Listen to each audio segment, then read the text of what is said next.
Welcome to కీటాక్స్. వాడు విరిచినా బాధలేదు కానీ వీడు అరిచినందుకు మాత్రం నొప్పి మామూలుగా లేదు అన్నట్టుగా తయారైంది టీడీపీ పరిస్థితి. రాష్ట్రంలో ఏ కీలక రాజకీయ పరిణామం జరిగినా, ప్రజలకు సంబంధించిన ఏ డెవలప్మెంట్ వచ్చినా కానీ ఉండవల్లి మీడియా ముందుకు వచ్చి మాట్లాడుతున్న తీరును చూసిన తర్వాత ఇదే అనిపిస్తోంది. ఉండవల్లి ప్రెస్ మీట్ పెట్టడం పెద్ద విషయం కాదు, కానీ ఆ ప్రెస్ మీట్ లో ఉండవల్లి మాట్లాడుతున్న సబ్జెక్ట్ ని ఎలా కౌంటర్ చేయాలి అనేది టీడీపీ వల్ల కాకపోవడం అనేది ఇక్కడ ప్రధానమైన విషయం. ఇప్పటికే సామధాన భేద ఐడియాలన్నీ అయిపోయాయి. దండోపాయానికి ఉండవల్లి దొరకట్లేదు. మరి ఉండవల్లిని వేధించడం ఎలా? This is key talks for you.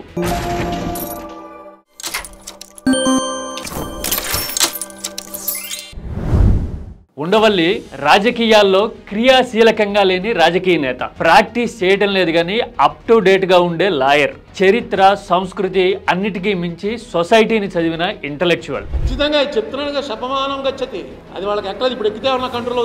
అలాగే గత 40 ఏళ్లుగా తెలుగునాట సామాజిక ఆర్థిక రాజకీయ పరిణామాలకి క్లియర్ కట్ అండ్ కీలక విట్నెస్. ఇన్ని డైమెన్షన్స్ ఉన్నాయి కాబట్టే ఉండవల్లి ప్రెస్ మీట్ పెడుతున్నారు, సబ్జెక్ట్ మాట్లాడుతున్నారు అంటే జనం కళ్ళు చెవులు అప్పగించి చూసే పరిస్థితి వచ్చేసింది. పైగా టీడీపీ ప్రత్యర్థి పార్టీ కేసులతోనూ సవాళ్లతోనూ సతమతమవుతూ పూర్తిగా తేరుకోని పరిస్థితుల్లో ఉండవల్లి ప్రశ్నిస్తున్న తీరు ప్రభుత్వాన్ని, టీడీపీని డిఫెన్స్ లో పడేస్తోంది. ఇది ఇప్పటి మాట కాదు, గత 10 ఏళ్లుగా ఇదే స్టోరీ పదే పదే రిపీట్ అవుతూ ఉంది. పోనీ నువ్వు ఫలానా పార్టీ కుమ్ముగాస్తున్నావు అని చెప్పడానిక ఉండవల్లికి పొలిటికల్ అఫిలియేషన్ లేదు. పోనీ నీ కులం అది, అందుకోసమని నువ్వు మాట్లాడుతున్నావు అనడానిక మేధోపరమైన ముద్ర తప్ప ఎలాంటి కులపరమైన ఇంక్లినేషన్ ఉండవల్లికి వైసీపీతో లేదు. పైగా సొంత బిడ్డ ఇంటర్ కాస్ట్ మ్యారేజ్ ని సపోర్ట్ చేసిన ఉదారవాదిగా ఉండవల్లి అందరికీ తెలుసు. అందుకని ఆ విషయంలో మాట్లాడలేరు. పోనీ నువ్వు ఆర్థిక ప్రయోజనాలు పొందావు అని చెప్పడానిక జగన్ అధికారంలో ఉన్న ఫలానా పని చెయ్యండి అని అడగటం గానీ, చెయ్యాలి అని చెప్పడం గానీ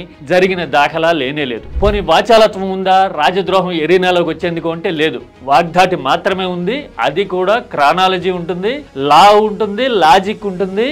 అన్నిటికీ మించి చారిత్రక నేపథ్యాలు కోట్ చేసి చెప్పే తీరు చూస్తే 360 డిగ్రీ డైమెన్షన్ ని ఒక చోట కుప్పగా పోస్తే ఎలా ఉంటుందో ఉండవల్లి ప్రెస్ మీట్ అలా ఉంటుంది అనే అభిప్రాయం ఆల్రెడీ జనానికి వచ్చేసింది. నీకు రాజకీయాలతో సంబంధం ఉన్నా లేకపోయినా, నువ్వు ఏ పార్టీని సమర్థించేవాడివైనా సరే, నీకు రాష్ట్రం మీద అక్కరుంటే మక్కువ ఉంటే ఖచ్చితంగా ఉండవల్లి చెప్పేది వినాలి అనే ముద్ర ఇప్పుడు పడిపోయింది. కావాలంటే చూడండి, ఒక డీజీ స్థాయి అధికారిని అరెస్ట్ చేసిన తర్వాత ఇలాంటి పరిణామం జరగడం దేశంలోనే చాలా అరుదు అని చెబుతూ 2004కు ముందు చంద్రబాబు ముఖ్యమంత్రిగా ఉండగా 4-5 జిల్లాలకి ఎస్పీగా పనిచేసిన ఆ అధికారి సమర్థతని గుర్తు చేయడమే కాదు, వైఎస్ఆర్ హయాంలోనూ అంతే విధేయంగా ఉన్నారని, మార్గదర్శి లాంటి రాజకీయ ఆర్థిక మూలాలున్న కేసులో కీలకంగా ఇదే అధికారి వ్యవహరించడం అనేది ఇక్కడ ఇంపార్టెంట్ పాయింట్, అండర్లైన్ చేసుకోండి అంటూ ఉండవల్లి మాట్లాడిన తీరు చూసిన తర్వాత ఆ ఇష్యూకి సంబంధించి సామాన్య ప్రజలకు కూడా పూర్తి అవగాహన వచ్చేసింది. మరి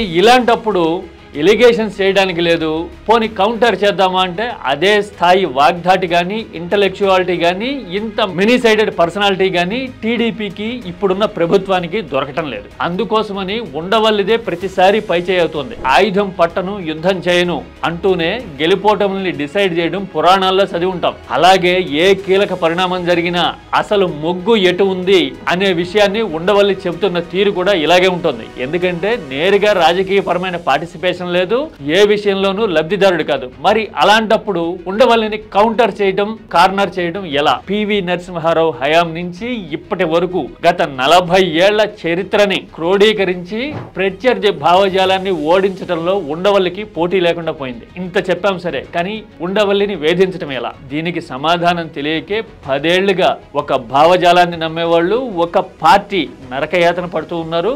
ఇదే ట్రెండ్ ఇక ముందు కంటిన్యూ కావడం కూడా ఖాయంగా కనిపిస్తోంది. This is key talks for you.